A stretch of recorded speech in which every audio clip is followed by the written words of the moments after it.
as the Hornets, who knocked off Dallas in the first round, taking on the Spurs. You saw some of the players reference that Phoenix series, how physical it was for San Antonio. Well, Tim Duncan, Chris Paul, a couple of the principals here. They split their 4 games during the regular season, and now it is on in the postseason. That is Peja for 3 as the Hornets come out hot, good for an 8-0 start. But then San Antonio answers, ties it at 10 here. Tony Parker with the nice reverse here.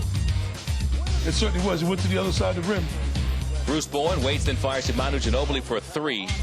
Spurs led by 4 after 1 after trailing 8-0 in this game, so they got it together. After the Hornets mascot jumped through a flaming hoop as part of a performance for the crowd, they have to distinguish and clean up a mess there that delayed the game for 19 minutes. Let's see who would heat up after that.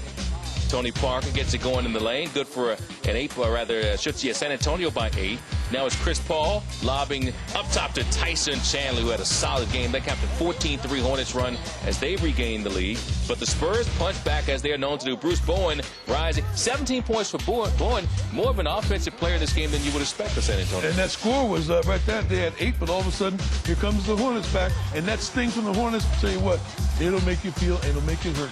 Paul West and company trailed by 4 at the half, and we talked about who would be on fire.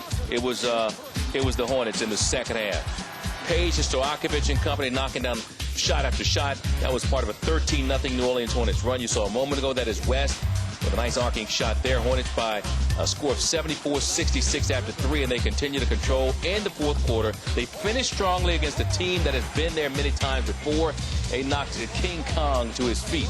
Off his feet, I should say, in that all-important second half, particularly in the fourth quarter. Again, transition basketball, and that's what they were able to do. When you see a team run like that on the Spurs, 2 things. 1, defensive balance. Secondly, the missing shots. Put the ball in the basket, teams don't run. We saw Paul and West talk about Chandler. I didn't bring him up to you, Fred, and I should have, but Tyson Chandler, as they pointed out, doing a fine defensive job against Tim Duncan. He had 10 points, 15 rebounds. You look at this, you talk about role players. Look at these guys. You have West, you understand his role. Stojakovic, ditto, great outside threat. Chris Paul does everything. Tyson Chandler, a guy who can bang the boards and produce for you, throwing 10 points from Wells as well. That is a solid role-playing team, and it really showed itself tonight in a big spot where they get a 19-point win.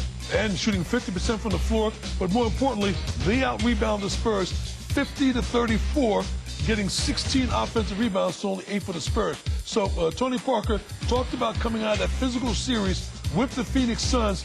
The Spurs are playing like a team that came out of that physical series, needed more time to recover because their legs were dead in this ballgame.